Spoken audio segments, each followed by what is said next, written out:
All things are full of labor. Man cannot utter it. The destroyer has returned. I am the God of thy father, the God of Abraham, the God of Isaac, and the God of Jacob. Earth's magnetosphere is continuing to fail the Earth, at an alarming rate, with seemingly no end in sight. The thing that hath been, it is that which shall be, and that which is done is that which shall be done. And there is no new thing under the sun. Men forget the days of the destroyer. Only the wise know where it went, and that it will return to its appointed hour. It raged across the heavens in the days of wrath, and this was its life. And I will make the region of Babylon desert, so that hedgehogs shall dwell there, and it shall come to nothing, and I will make it a pit of clay for destruction. Its mouth was an abyss, from which came flame, smoke, and hot cinders. That's because it is. When ages pass, certain laws operate upon the stars in the heavens. Their ways change. There is movement and restlessness. They are no longer constant, and a great light appears redly in the skies. When blood drops upon the earth, the destroyer will appear, and mountains will open up and belch forth fire and ashes. Trees will be destroyed, and all living things engulfed. Waters will be swallowed up by the land, and seas will boil. The heavens will burn brightly and redly. There will be a copper hue over the face of the land, followed by a day of darkness. A new moon will appear and break up and fall. The people will scatter in madness. They will hear the trumpet and battle cry of the destroyer, and will seek refuge in the den of the earth. In the past week, we've seen some pretty serious blackouts. In Puerto Rico, the power went out island-wide. Let's get into this story from the Daily Mail. This is epic stuff. Tucker Carlson stunned as ex-Bush official reveals U.S. has doomsday bunker for elites. A former Bush administration official has made a shocking claim that the U.S. government is secretly preparing for a mass extinction event on Earth. Catherine Austin Fitts, who was the U.S. Assistant Secretary of Housing and Urban Development for housing, what is that, typo? Joined Tucker Carlson on his podcast this week saying she found $21 trillion in unaccounted funds diverted to covert projects between 1998 and 2015. Quote, one of the things I've looked at in this process of looking at where all this money is going is the underground base, city infrastructure, and transportation system that's been built. Based on a 2-year study, Fitz estimated there's approximately 170 underground facilities in the U.S. and potentially under surrounding oceans connected by a secret transportation network. When Carlson asked about their purpose, Fitz responded, a near-extinction event, suggesting the bases are designed to protect elites during a catastrophic scenario. Now, hey, look, here's Vice.com. You know them, you love them, right? Billionaires are building luxury bunkers to escape doomsday. I've also got, I think, somewhere near the New York Times. Where's that New York Times article? I don't even know what here we go. The panic industry boom. People are building emergency underground bunkers. Fortifying the American home has become big business, selling escape tunnels, secret arsenals, and even flammable moats. We could use that one on the southern border, I suppose. Now let's take a look at this clip right here. We got a 4-minute clip from the Tucker Carlson podcast. And this is MJ Truth Ultra saying $21 trillion missing. Where's it going? Catherine Austin Fitts says our government has been building entire underground cities and transportation networks called DUMBs, deep underground military bases. She did a 2-year study. Tucker Carlson confirms he knew a contractor who worked on one in D.C. And if you ask people, this is what I'm hearing from my crew. In D.C., there's weird construction underground all the time with these big walls blocking off what they're doing. Take a listen to this. But I think that whether it's a pole shift, magnetic pole shift is one of the theories of what causes these events. But there is a history of near extinction events. And one of the things that I've looked at, because I'm trying to figure out, between fiscal 1998 and fiscal 2015, there were 21 trillion of undocumentable adjustments in the U.S. government. If you go to our website, missingmoney.solari.com, we have years and years of documentation, including the government financials that show this. And so the question is, where's all this money going? And one of the things I've looked at in the process of looking at where all this money is going is the underground base and city infrastructure and transportation system that's been built. And I'm sorry? yes. So we have built extraordinary number of underground bases. Wow. And supposedly transportation systems. Some of these are a record of, some of these are documented as part of the national security infrastructure. I think there are many more. So I agree. In the United States? In the United States, on all over the world. But from 2021 to 2023, I took one of the smartest subscribers in the Solari Report network, and he and I spent 2 years collecting all the data and all the allegations on underground bases. And then we systematically went through and tried to estimate our guess. This is totally a guess of how many underground bases, both underground in the United States, but also underground under the ocean around the United States. And our estimate was 170. With a transportation network connecting them. Whoa. And what would be the purpose? The purpose, if you thought you were going to get a near extinction event, so there, to me, there are two purposes. You have so many activities going on that you need to keep secret that you're basically building the capacity to, for example, if you're doing a secret space program, you need to platform it from, things that can't be seen. But I think if you're worried about a near extinction event, that's. So I know nothing about this other than my only window into it. I knew a contractor who worked on one in Washington, in the city of Washington, D.C. Right. And I remember him telling me about a power box, like a transformer box on Constitution Avenue that he told me, because he worked on it personally, was actually the exit, the egress from the White House. That was kind of by vehicle. I thought that was What? And I was like, really? He goes, oh yeah, no, I installed it. I know. You And can't tell people that's kind that. of crazy that in the middle of this big city where I lived I was on Constitution Avenue every day, that you could build something like that without me knowing it. Under the VP's house at the Naval Observatory, same thing. Wow. I think most people know that. Next to my brother's house on Macomb Street in D.C. So also. But I always thought that was like preparation for nuclear war. Like, I didn't really think about it that much. Some of it is, yeah. It's preparation for catastrophe. So, but you think that there are facilities like that in other places outside D.C.? Oh, yeah. So if you're interested, we have a great interview. I did an interview of Richard Dolan on underground bases on the Solari Report, and it's sort of an introduction to the topic, and it's based on a lot of the research of a guy named Richard Sauter, who is very hard to interview. So Richard kind of went through all the material, and clearly it's. I don't know if you ever saw, Washington Post did a project, it was in 2010 or 12, called Top Secret America. And one of the reporters, it was a team of 2 reporters, one of them put together a database of all the different top secret installations that had been built in the country, including since the Patriot Act. And what you saw was just this explosion of money in building so many both underground and above ground facilities. I believe it. I really, really do. Looking at this story, there's a lot more information to break down, but let me start by saying this. I read about the Denver airport a long time ago. Many of you may have read about this, or maybe you didn't. The story goes that Denver had an airport, and for some reason they shut it down. They wanted to expand the airport. They didn't have the space, whatever. So they decided to build an airport much further outside the city. With this expansion, the speculation began to emerge of weird, creepy conspiracies. Notably that in Denver, you've got these, at the airport, you've got these weird paintings.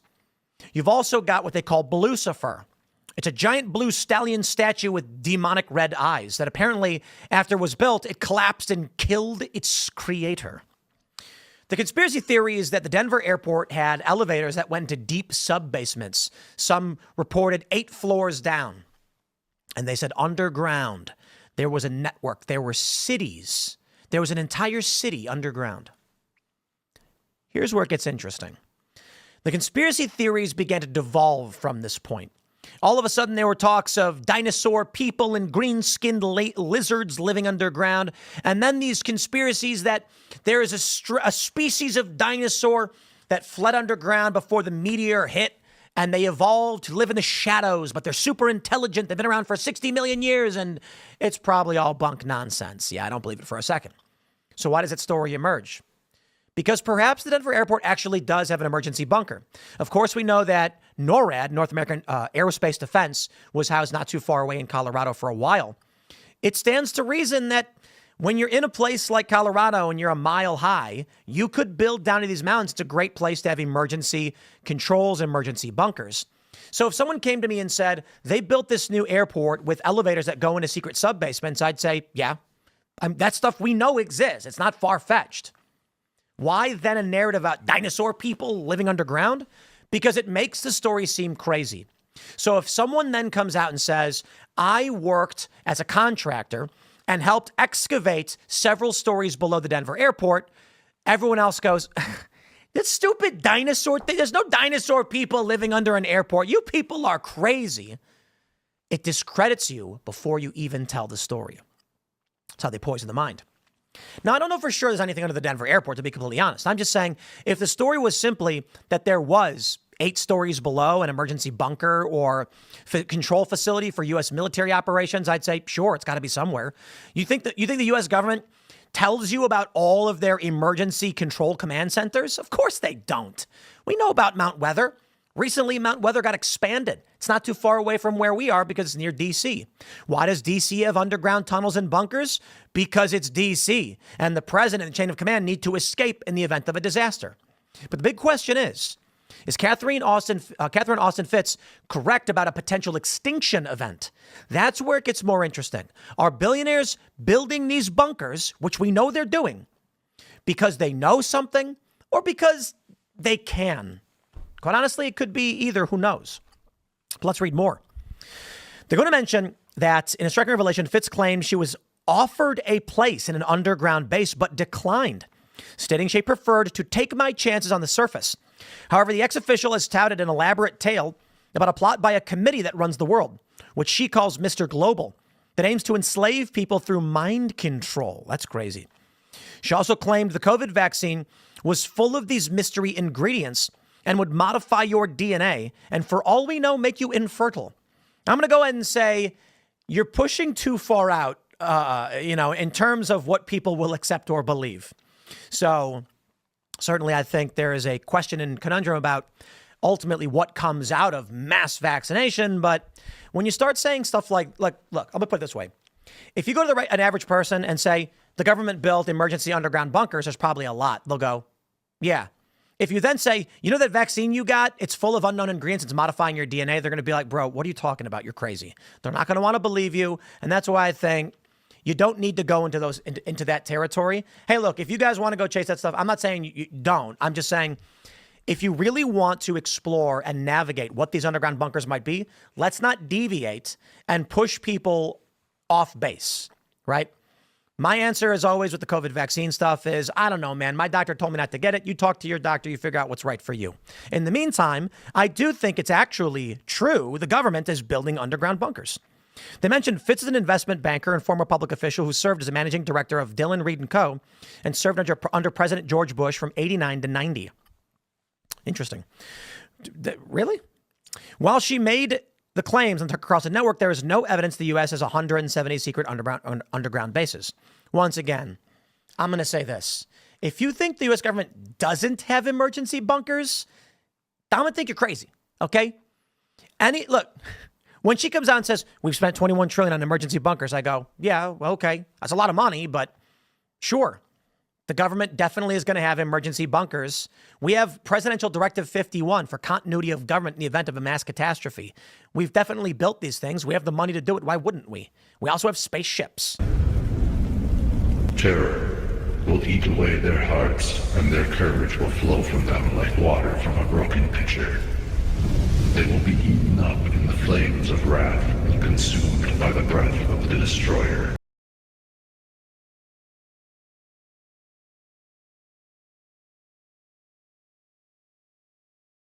The term, the big one, refers to a hypothetical but inevitable earthquake of unprecedented magnitude, expected to strike along California's San Andreas Fault. Unlike the more frequent moderate quakes that Californians have grown accustomed to, the big one is anticipated to be a seismic event of enormous scale, potentially reaching a magnitude of 8.0 or higher. This earthquake would release a tremendous amount of energy, causing widespread destruction over a vast area. According to Dr. Thomas H. Jordan, a prominent seismologist and director of the Southern California Earthquake Center, the big one is coming. It's inevitable. What makes the big one particularly concerning is not just its expected magnitude, but also the length of the fault line that could rupture. The San Andreas Fault spans approximately 800 miles, and a rupture along a significant portion of this length could result in prolonged shaking, exacerbating damage to infrastructure and increasing the risk of casualties. This extended shaking can cause greater structural damage, particularly to older buildings and infrastructure not designed to withstand such forces. The potential for landslides, fires, and even tsunamis along the coast further complicates the scenario, despite the limitations in predicting the exact timing of such an earthquake.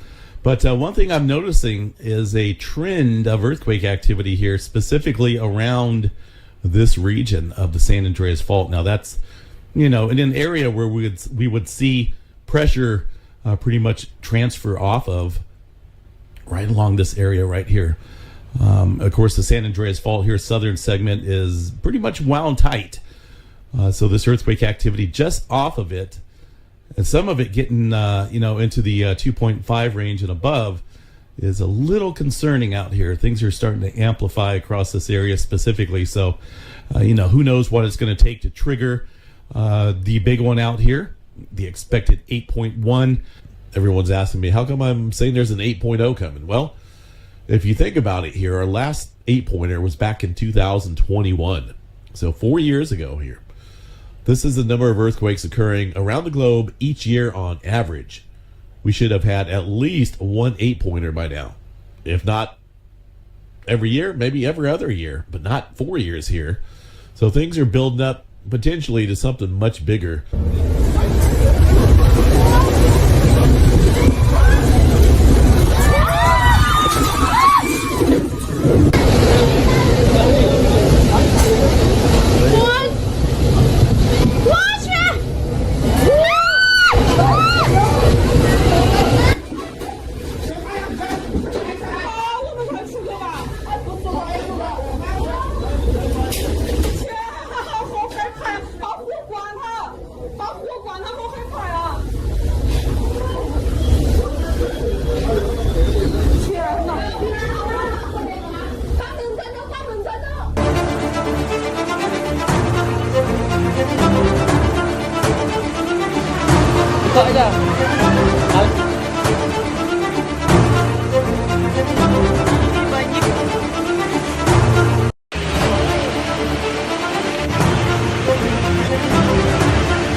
Tinggal kepala saja nih.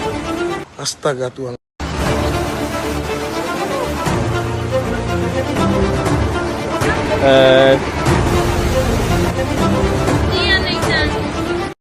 No, de por ir pues. Aguas, aguas. No, no, no, no, no, no, no. No, a ver, espere, no, agárrelo, agárrelo. No, no, no, no, no. Dios mío. Ah. No mames, compa.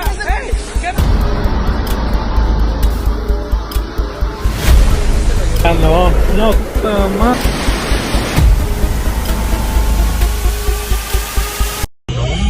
Dios mío, se incendió todo. Yo le estaba explotando todo más.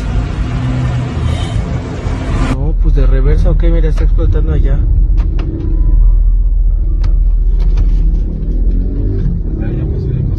Already year-round for wildfires in our state, in Arizona. But what could the year ahead look like? Yeah, this morning, 12 News journalist Jade Cunningham, she went a little bit deeper. She's giving us a closer look at what the forecasts are showing. There's definitely a heightened sense of the danger is there. The devastation of California has Arizonans on high alert, especially with what's ahead. Fire danger is going to skyrocket. The prevalence of fires statewide can pick up late March or early May. Gillen, though, saying wildfire season is now turning into a year-round event. We are looking at the destroyer, Planet Hell, aka Nibiru, Planet X, right in your face, coming down, just like God said, in a dust cloud to kill your ass. A fire is kindled in my anger and shall burn to the lowest heavens, and this thing is dropping down, and you can see the planet inside of the dust debris tail. Millions and millions and millions of meteorites, asteroids, hailstones that is going to plummet and pound this earth to powder, and it's right there in front of your eyes.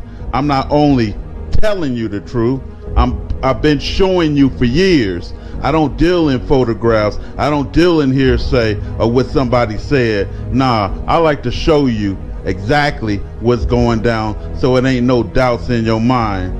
Everything I've been saying, from religion to what you see coming out of the sky, has been the absolute truth. This is the doom, the end, and you see it right in front of your eyes. And all I've been telling you to do is repent and return back to the Most High God of Israel, who told you this was coming. There it is again, pulsating in the sky. You see it. Everybody else see it with eyes to see. Somebody can't say it ain't happening in my damn town. It is happening in your town. You just been blinded by God, and he ain't allowing you to see shit. This is turning the sky red everywhere. You can see the red iron oxide in everybody's freaking nation, man. It's like, what you been under a rock? Skies is turning completely red in Indonesia and Australia and Africa and other Muslim countries, because you in the damn dust cloud. And then when you tell these morons that they breathing in this red iron oxide and they killing you, they'd rather listen to the damn government telling you the shit came from some bats in Wuhan, China, when I'm telling you the damn truth and shit. They done shut down 6 of my damn channels and shit. They've been totally after me the whole damn time. They coming in my computers and shutting down my computer, shutting down my volume and my program, so I can't even record anymore. But you see it, because I'm letting you see it. And those are the motherfucking meteorites that I've been telling you that is going to pound down on this damn earth. August the 31st, 2025. Guys, you're looking at the JPL model of Comet Atlas, Comet 3I. And what we're going to do is look at some times and dates, and most of you have seen the pattern and the trajectory that it's traveling as it comes into the inner solar system. And I want to point out one thing in particular, because there's a lot of attention being drawn to this thing, and no one's talking about what I'm about to talk about, and I think it's important.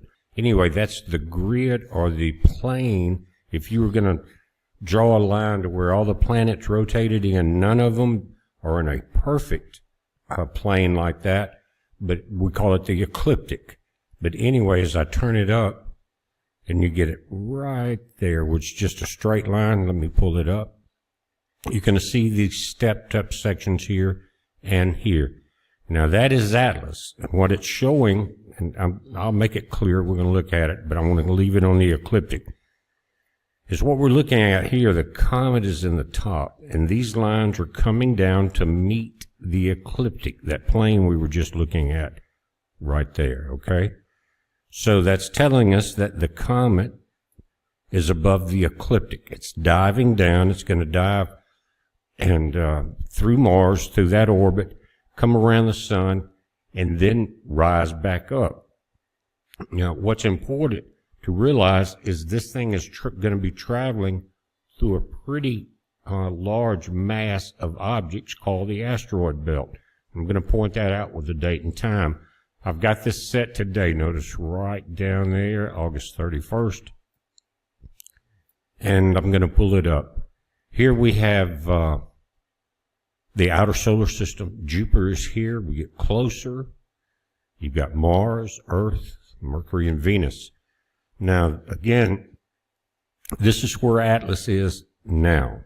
What I'm going to do is turn it to where we call Earth facing, kind of give you an idea and a perspective.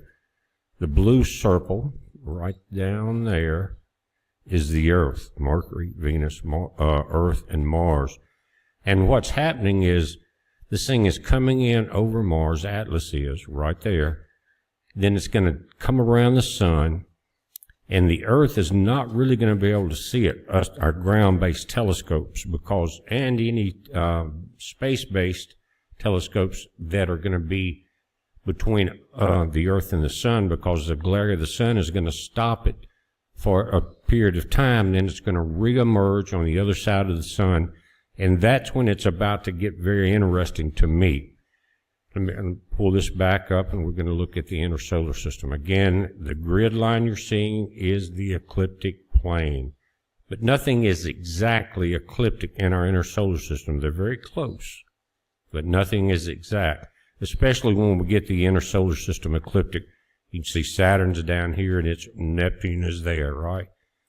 But what I want to do, like I said, from Earth, it will be coming in over Mars. So if you, right now, let me back it out. Here's where Atlas is. See that? It's above the ecliptic. It's going to dive between Mars and Earth as far as the orbits. And what you're seeing right here, let me get that as close as I can, is there's a point right in this area where it's not above it. You see the lines coming down to the ecliptic grid. And then as it comes through this area, it's in the grid, okay? And you see it start to rise and rise back out of the inner solar system. Back it back out. And gets higher and higher above the ecliptic as it's coming out towards the orbit of Jupiter, right? That's where Jupiter is now. Again, we're dealing with today's date. Now, there's something between Mars and Jupiter. I call it the fifth planet, the original fifth planet. It's now called the asteroid belt. And it's also heavily populated in the ecliptic grid that you're watching. So what does that mean? That means when we get into this area right here, where it's diving into the grid, because there's thousands of asteroids. Ceres is what they think is the largest one there, and it's really like a minor planet. But it's heavily populated. What happened, I believe, and many people and many scientific models show it also, is that back in the day, Jupiter was pulled. Something happened with the sun and the gravitational pull between Jupiter and the sun, and it was pulled in closer to orbit. And at that time, there was a planet between Mars and Jupiter right there, and you can see that big gap. Anyways, Jupiter was pulled in when some type of gravitational anomaly happened with our sun, and it crushed that planet. Jupiter picked up extra moons. Saturn picked up moons because it followed Jupiter in according to the model. We've talked about it quite a bit over 10 years. But as it pulled in, it crushed that planet. And we now have the asteroid belt again.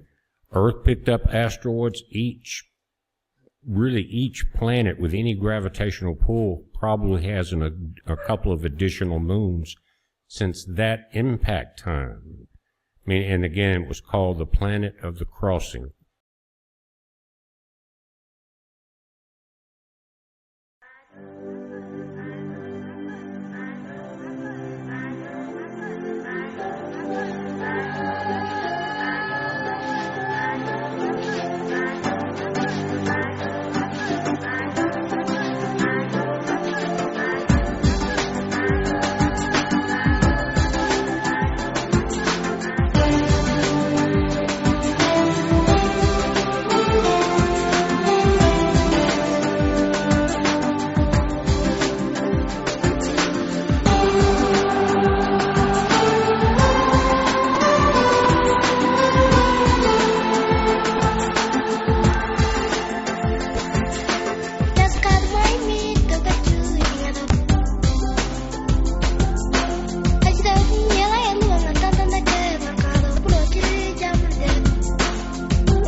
that in a lot of very ancient texts. Anyway, when it gets into this area, it's going to be diving through the asteroid belt.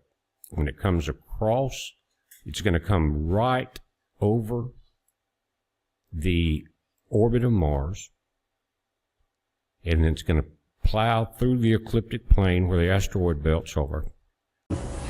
But I also wanted to, just give you guys a little insight, or maybe start to look up, start to look up, start to look towards the Big Dipper, because I'm more worried about this atlas, man.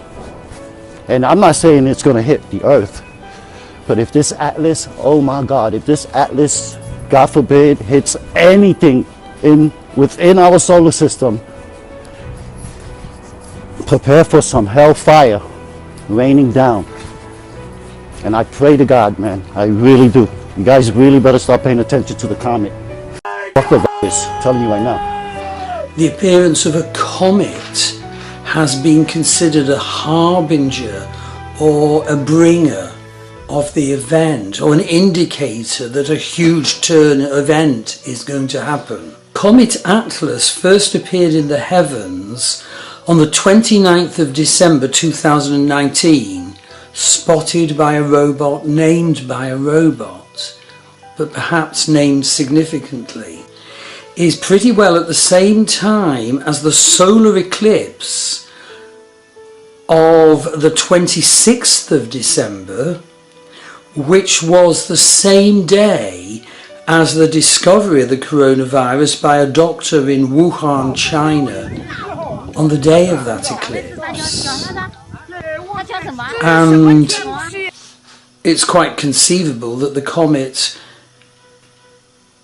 Atlas was visible on the day of that eclipse, but just wasn't noticed for another 3 days. Because as it's moving, it generates its own static energy, being in its isolated state. And so let's just see what happens. It's also breaking up, I think, so it's its final pass around the sun of its however long, over millennia it's been passing. So it's obviously representing the end of an age, because the comet is coming to probably going to burn up and break up into thousands of pieces of ice. Now the current position for Comet Atlas, right ascension 6 hours 33 minutes 46 seconds, declination 66 degrees 22 minutes 7.2 seconds. It was hovering at 9.3 for the last 2 days, which is why they thought the comet broke up. It went from about 8.3 to 9.3. Now it's back down to 9.2. The Virtual Telescope project in Italy has done some superior imaging of Comet Atlas over the last several days, and the comet has broken up clearly into at least 4 large chunks. Here's an excellent shot, top left, of those 1, 2, 3, 4 pieces at least. In the day of the Lord, it's a rescue mission to deliver the Israelites from captivity. How ye, for the day of the Lord is near. We have already received the sign of Elijah, teaching the children of Israel to come back together, to love one another, to marry our own people, and to keep the commandments of the Most High God. So we know that the day of the Lord is near. And destruction from God 2 days. Shall we got it all wrong. There's a ton of fragments. Planet killers. Shall means it's guaranteed to happen. Verse 7. Therefore, every hand shall become powerless, because the enemies of God cannot resist these things that will happen on the day of the Lord. They will be powerless to defend themselves, and every soul of man shall be dismayed. They'll be pulling their hair out. They'll be running around like headless chicken, and they can't do a thing to defend themselves. Verse 8. The elders shall be troubled, and pangs shall seize them as of a woman in travail, and they shall mourn one to another, and shall be amazed, and shall change their countenance as a flame, but they'll be powerless to help themselves. Verse 11. And I will command evil for the whole world. It's hovering at 9.3 for the last 2 days, which is why they thought the comet broke up. The modeling estimates that the peak in death rate is likely to hit in 2 weeks. The peak, the highest point of death rate, remember this, is likely to hit in 2 weeks.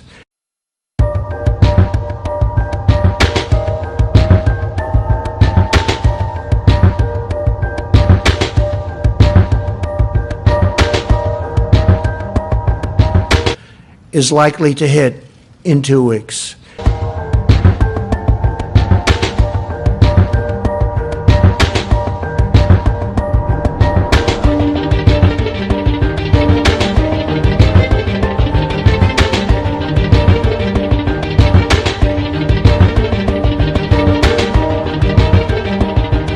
That peak is likely to happen sometime in April, mid-April to late April, probably more likely late April or early May. Shabbat Shalom, great saints of Yahweh. The peace of Yahweh be with each and every one of you. We're going to get right into it. The 12th Roman month of last year, there was a comet spotted. And this comet is standing to be the brightest in history. It's 5 times larger than Jupiter and almost half the size of the sun. And when we started looking at the numbers and everything, the numbers all started playing out with prophecies being fulfilled.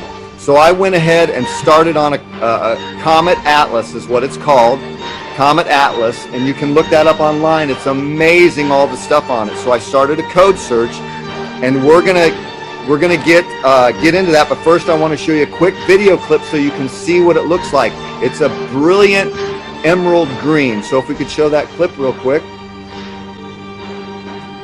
It's about 30 seconds and it loops a couple of times. Now this comet appeared at the time the coronavirus kicked in. And its closest point to the Earth will be when the coronavirus is at its peak. The peak, the highest point of death rate, remember this, is likely to hit in 2 weeks. And its closest point to the Earth will be when the coronavirus is at its peak. Remember, there will be wonders and signs from heaven. This outbreak is set to hit the state within the next 2 weeks is when we're going to reach that peak. On April 29th at 4:56 in the morning, there are reports that an asteroid measuring between 1.1 and 2.5 miles in diameter. Is this a doomsday scenario or nothing to worry about? We have a visitor to our solar system. It's a new comet, and it should be visible to the naked eye within the next week. 2 at the tops, and it's up in the Big Dipper, so keep watching for it. Within the next week, you should be able to see it. It's called Atlas. Oh, there it is. And there it is. Can you see it there? That's what it looks like right now. You'll be able to see out in your front yard during sunrise, Atlas in your front yard looking up 24/7. So get your phones out, take selfies, because this is 6,000 years in the making. I will tell you, You are because you making have sought to see history. the 10 plagues which I have prepared for the godless nations, and which have been predetermined at the passing over of the 12th hour of the age of the earth. Hear therefore what I divulge, and so shall it come to pass. We are in the damn debris tail, and pretty soon it ain't going to be no place to hide, because the earth is going to be consumed destruction and and pestilence of animals. The 4th, hunger of the whole world and its people. The 5th, by destruction among its rulers, by earthquake and sword.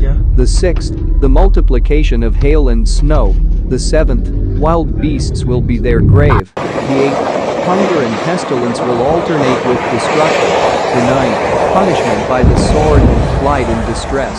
The 10th, thunder and voices and destructive earthquake. And then I will sound the trumpet out of the air, and will send my elect one, having in him all my power in one measure. And he shall summon my despised people from all nations, and I will send fire upon those who have insulted them, and who have ruled over them in this age. And I will give those who have covered me with mockery to the scorn of the coming age, and I have prepared them to be food for the fire of Hades, and perpetual flight through the air in the underworld, for they shall see the righteousness of the Creator, and those whom he now honors, and they shall be ashamed. For I had hoped that they would come to me in repentance, rather than Just loving like the strange Most High gods. God promised y'all asses, man. And just like I said, they coming in red and hot. A magnetosphere is that area of space around a planet that is controlled by the planet's magnetic field. The shape of the Earth's magnetosphere is the direct result of being blasted by solar wind. The solar wind is primarily composed of protons and electrons, charged particles streaming out from the sun. Some of those particles have very high energies, radiation energies, and they can damage astronauts and spacecraft. The Earth's magnetosphere is a highly dynamic structure that responds dramatically to solar variations. But now, our magnetosphere is failing. A 100 microtesla wave of radiation that would destroy our ozone layer, killing every living organism on the planet.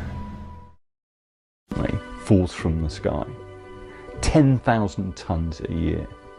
We call this material cosmic dust, and it is everywhere. It is on the streets, in our homes, on the roofs of our houses, and even on our clothes. The Lord shall make the rain of thy land powder and dust, powder and dust, powder and dust, powder and dust, powder and dust. From heaven shall it come down upon thee until thou be destroyed. Someone told me to watch this clip. A lot of people don't know why Malcolm X was killed, and that's the problem. So I'm going to tell you here. Malcolm X was killed because he found out that we were indigenous to this land, which is the reason why Martin publicly stated before his death that he actually agreed with Malcolm X, because he learned what Malcolm had learned, that we are indigenous to this land. Therefore, if I am indigenous to the land, why the f*** did I ask for a reparation? What is a reparation going to do for me when I own the land? This has been the spiritual war going on for millennia. We are prisoners of war. And when they successfully separated us from the knowledge that we are indigenous to this land, they successfully separated us from source, from soul, from God, who is us. So to get our land back is a spiritual war. It's something that we have to have happen because it is what connects us to source. This land is living, breathing. It has life. And it is connected to us. Think of the movie Avatar. These are people who are foreign to the American military. They have a different way of life, a different way of thinking. They are connected to their nature spiritually, and that is their religion. As a result of learning that, the American military decides that they're going to chop down the trees in that Avatar community, the trees of the Navajo people.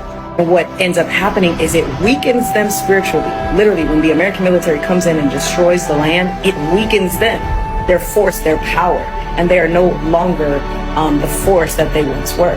We are the same way. We are indigenous to this land. It is connected to us. It is spiritual. It is us, which is why the sun loves you.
this out.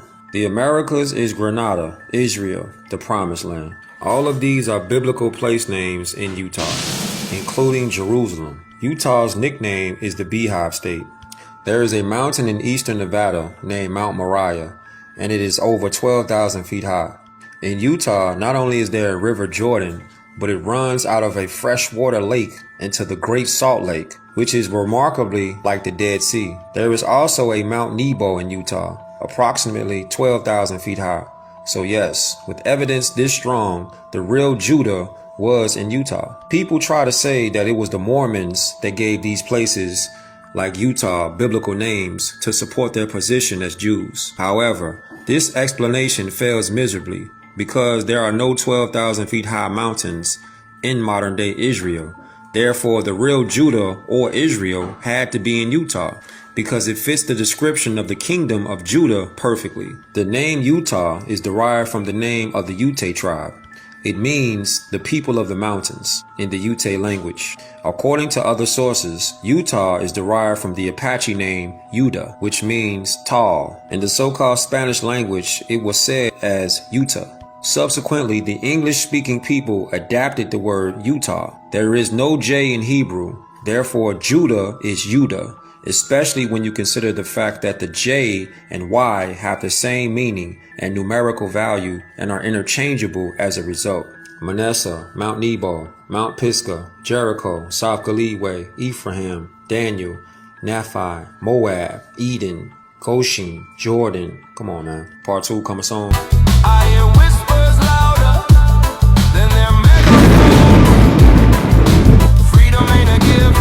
It's America's stolen land.